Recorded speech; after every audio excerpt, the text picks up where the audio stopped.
It's pandering to Donald Trump. I thought it was interesting that the framing was a room of black Republicans. Where are they? These black men that he was speaking with, I'd love to see them. It would be like looking at unicorns. Well, and so I think that the sad thing is, you know, I agree with you, Anna, is that this came from the mouth of a black man.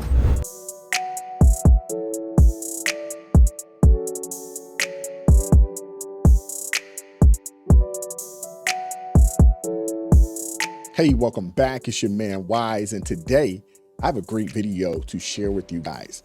This is a video, an interview with Swain and Larry Elder, some of my favorite people out there in the conservative lane. I'm a huge fan and supporter of Larry Elder. He should be the governor of California right now, and they may not have all the issues that they currently have right now. Sunny Hostin doing what she does best, spewing her hatred and her racial divisive rhetoric and ideology all over the place, as she always does.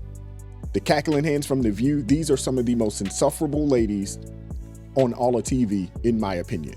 The propaganda that they push is destructive, it's decisive, and for the most part, just flat out idiotic more times than not. We're going to get into this video here. I am so looking forward to hearing what Dr. Swain has to say, what the brother Larry Elder has to say.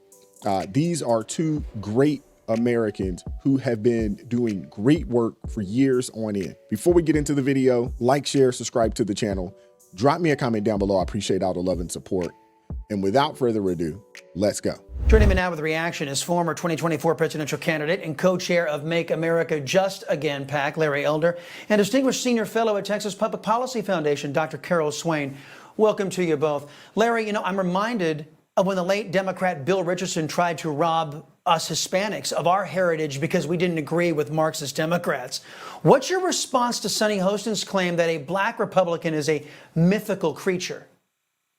You know, Chris, thank you for having me. I have no idea where this hatred comes from. I recall a gentleman named Muhammad Ali. He changed his religion to that of Islam. And when he was attacked, he said, "I don't have to think the way you want me to think. I'm a free person."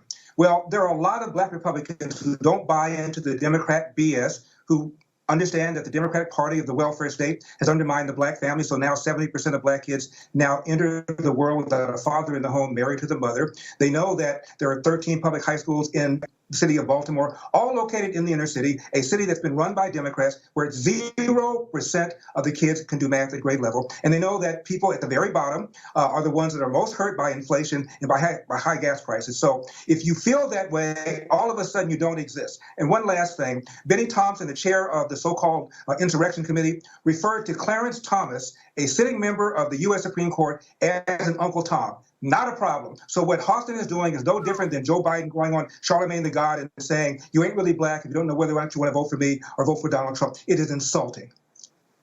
It is insulting, and we're gonna re-explore that comment from Joe Biden, a known racist.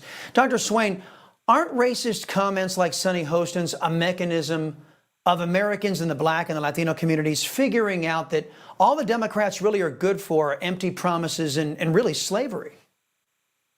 I think that for blacks that are in the Democratic Party as spokespersons, they are rewarded for echoing the message of what some of us would call their slave holders.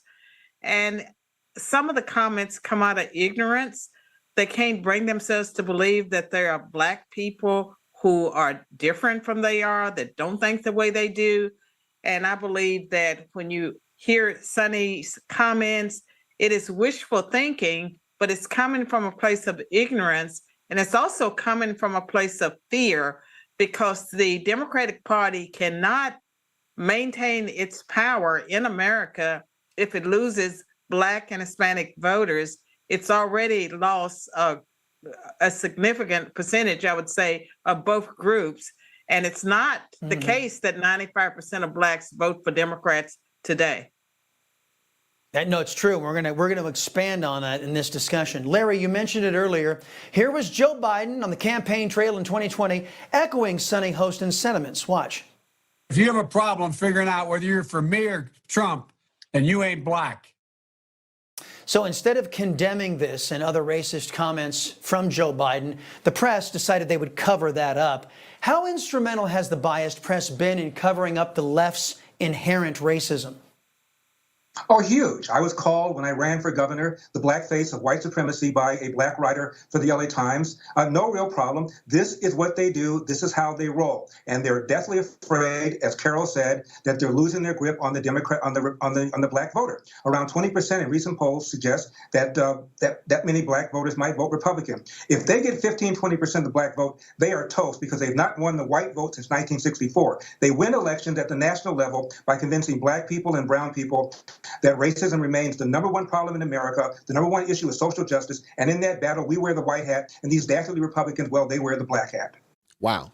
Sunny Halston she's ridiculous.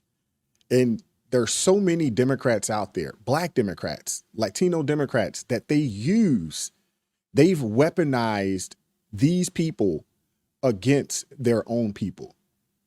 They've used these pawns, because that's pretty much what they are. They're pawns, they're, maybe rooks, knights. They've used these people to push a message of destruction, to push a message of victimhood, oppression. They've used people like Sonny, Charlemagne. The list goes on of willing participants in pushing a rhetoric, an ideology of victimhood and oppression on their own people, instead of pushing a message of personal accountability. Someone had mentioned something in the comment section along the lines of, you're for reparations.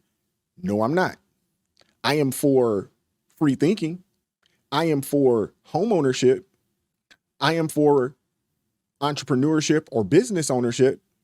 And I am for life insurance in the black community to offset those death taxes when they come. That's what I'm for. When you have a sitting president going to a prestigious institution such as Morehouse is one of the most prestigious HBCUs in the country. So many professionals, multimillionaires, entrepreneurs have come out of Morehouse.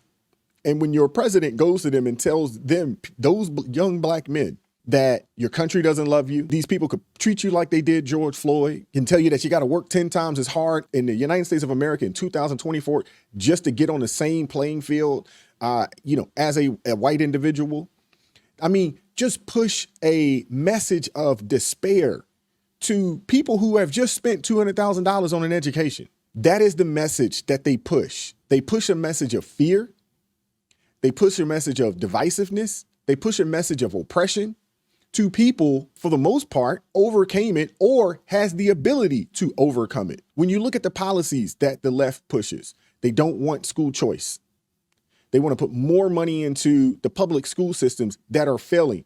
Larry Elder mentioned it. We have 13 schools in Baltimore City where no one was reading on grade level, where the valedictorians didn't have 2.5 or higher grade point averages in some cases. But yet a school district like Baltimore City, one of the most expensive school districts in the country, the superintendent making over $400,000 a year, getting raises annually while the school system continues to fail. This is the kind of policy that they push because the Democrats can't win without a oppression class or an oppressed class. They can't win. So now they've gone away from telling you have to vote the Democrat Party. Now they've gone to shame.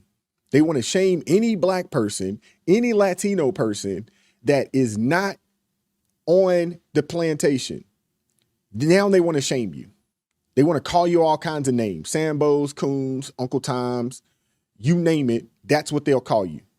If you don't toe the line and think along the same lines as them. Not to mention that most black people are extremely conservative. Not to mention that most Latino people are extremely conservative. Believe in the word of God. A lot of Latinos are Catholics or Christians of some shape, way, form, or fashion.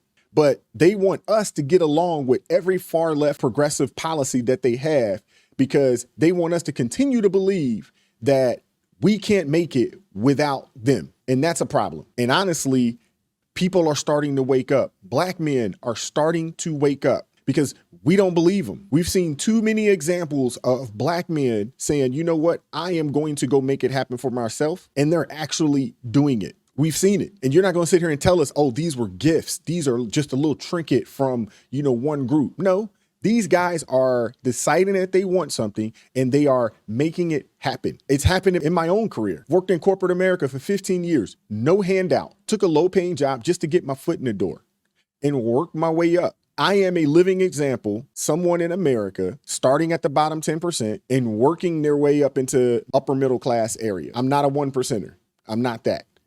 But through hard work, discipline, I've been able to do that. And then I've also been able to teach my children that. And what they want to tell you is that it doesn't matter if you work hard. It doesn't matter if you have discipline. It doesn't matter if you get educated. It doesn't matter if you have ideas that could solve the problems that people have in this country. You can't have anything. You can't make it without them. And what we know is that the Democrats, they're not for free enterprise. They're not for you being able to have or do something on your own. They're not for that. Their preference is that you accept their government dole and relinquish your freedom to them. That's their preference. And that's what they stand on. And that's what they've been standing on for quite some time. You go back to the, 30s, 40s, 50s, and 60s when black folks didn't have a choice. My grandfather owned a store back in the day. On my wife's side, her people owned a store back in the day that serviced their people in their community. We've gotten far away from that. And it's unfortunate because you do have some people still thinking about a stimulus check. You have a lot of people out here thinking about reparations when there are so many opportunities and so many problems that need to be solved. There are businesses that are for sale right now in our communities. The liquor stores and gas stations are to be had right now. And a lot of those are in opportunity zones. So if you go and purchase one of those businesses, you're going to put yourself and set yourself up to reap the benefit of all the benefits that come from being in the opportunity zones. But yet we have people like Sunny Halston who's worth, I don't know, she's worth a couple million. I think I seen she might have been worth maybe 4 million or so. She'll tell you that she's worked her way to be able to obtain that type of success, but then turn around and tell you you can't do it without them. You see how disingenuous these people are? That's why you can't take any of these people seriously. You can't. Let me know what you guys think. Like, share, subscribe to the channel. Drop me a comment down below. I appreciate all the love and support. Consider joining the ARP family. It helps support the team. It helps support me. It helps this channel continue to grow. I appreciate each and every one of you guys that have already joined the family. I really, really appreciate you guys. You do not understand how much that means to me, that you guys believe in what we're doing over here. And I really, really appreciate it. God bless each and every one of you guys. Keep God first in your life. Stay prayed up. It is crazy out here. And I'm going to catch up with you all next time. Peace.